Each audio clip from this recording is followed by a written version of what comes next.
السلام علیکم سامعین، 26 ذی الحجہ اور 15 جولائی ہے۔ خبر کا عنوان ہے عدالت نے اعظم خان کو مجرم قرار دے دیا۔ خبر تھوڑی تفصیل سے سنیے۔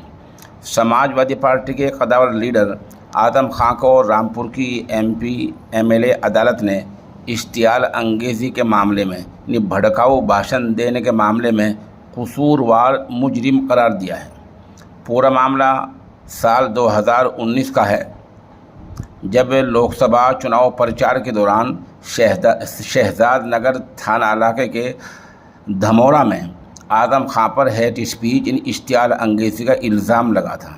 ایک پروگرام کو خطاب کرتے ہوئے اعظم خان نے غیر مہذب زبان کا استعمال کیا تھا، اشتعال انگیز بھاشن دیا تھا۔ انہوں نے وزیر اعظم نریندر مودی اور وزیر اعلیٰ یوگی آدتیہ ناتھ پر بھی تبصرہ کیا تھا۔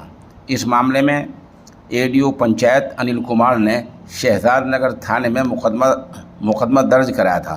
بتایا جاتا ہے کہ اس خطاب کا، اس بھاشن کا ایک ویڈیو وائرل ہوا تھا، اسی کی بنیاد پر یہ مقدمہ درج ہوا تھا۔